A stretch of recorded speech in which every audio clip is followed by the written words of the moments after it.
if we're going to save the earth, it all rotates around agriculture and land. Because there's no one that has a more vested interest that the low guy on the bottom of the totem pole has to make sure that land's not screwed, so that he can, and most farmers have the ethics, even those shitty ones, that they're trying to make that land better than it was when they got it, and have that privilege to be that custodian.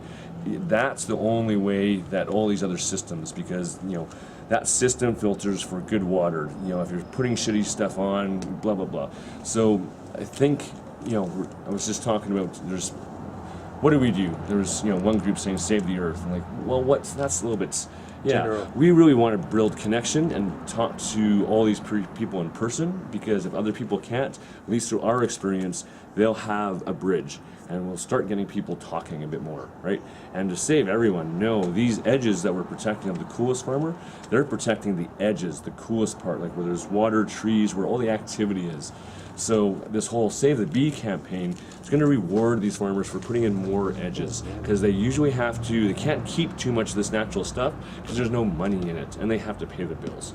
So now we're just going to have a system that pays them to take care of this stuff that they always have, and gift them other systems like, say, mycelium fungi that everyone needs, that if you have bad shit in the soil, it transmutates it, so you're not getting heavy metals in my food.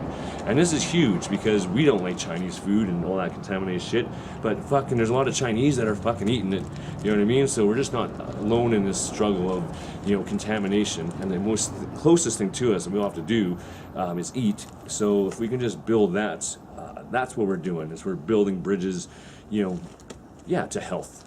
And then that health could be like, oh, it's that farm, it's that water system. And then these people get incentivized and get into that of like, assist more, or at least give their opinion, or actually go and do some work, or what have you, right? Like to say there's not enough food in the world for everyone is just such a big fucking lie. We grow 4 times as much. It's this little game that people own the food supply, and then you don't really know that if they can afford it and make sure it doesn't go to market in time, if they can do weird weather shit and take it out, or know something that someone else doesn't, they are using it as a commodity, and people are dying because of it.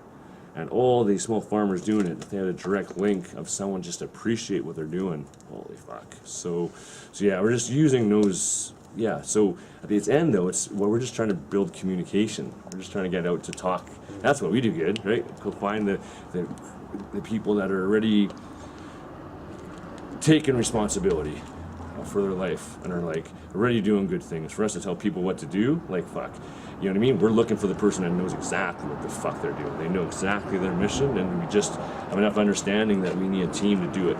We'll have some pretty important benefits for the bee community too, right? Because they, the people that I talk to in Saskatchewan about bees and like the correlation between hemp and honey, that's a market that is just, in Canada anyway, untapped. It's not burgeoning, nobody's doing it. Yeah. Not to the level it should be, and we're going to market the shit out of that. I mean, it's because it's pretty easy, and there's getting to be more and more, bee people in Saskatchewan. They're getting more aware of that, right? I mean, there's bee people that really don't know anything about that, right? So yeah, the communication is pretty key, and talking to many as people as you can about it, and making sure that it's not going to be the cure-all, be-all, and end-all. Like, we're not going to be able to get you golden flax, prices for. For your hemp-infused honey, but I mean, it's going to open some more doors for you, particularly in the Asian market, because they love that. They love that. I even stuff. think just that edge. If you look at those organic farmers we saw, and you ask them all these questions, what's the biggest change, or what do you like this? Oh, the birds came back. You know what I mean? So that edge of just a diverse, like, nature isn't one crop. Even just one crop of hemp. The strength of it is that web of like a bunch of shit growing together.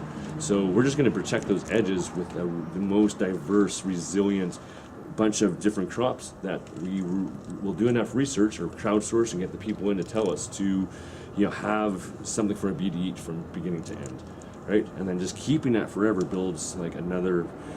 A buffer to, from that chemical guy, or from this. The biggest thing, say this new high-end CBD market in Oregon is like everyone's trying to get land, but they got fucking fruit tree spraying. So the silly ones aren't buffering, and the shit gets wiped out.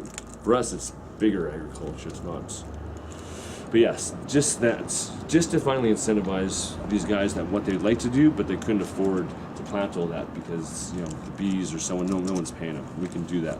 There's enough There's people only one interested. species of bees that'll pollinate. When you go buy a bottle of vanilla, there's only one species of bees that do that. And before last year, what were they saying yesterday? It cost you about $7 or $8 American to get a little bottle of vanilla. Last year, you're paying as much as $25, $26, $27 for a bottle of vanilla. Why?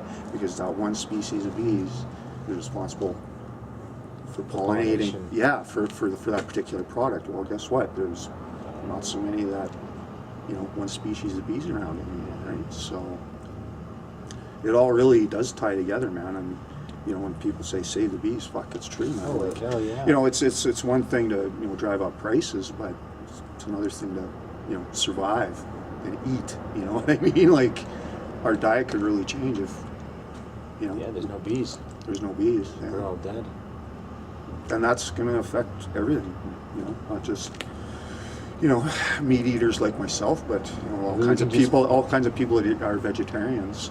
It's going to affect a lot of shit that grows too, right? Like, and what's going to be available and at what price. Yeah, it's going to affect a lot of people's diets for sure. So that's pretty important. I'm a strong advocate for bees. Oh yeah, I'd love to see a bee sanctuary on Mars. Wouldn't that be a trip? That would be cool. Some Martian bees. Sick.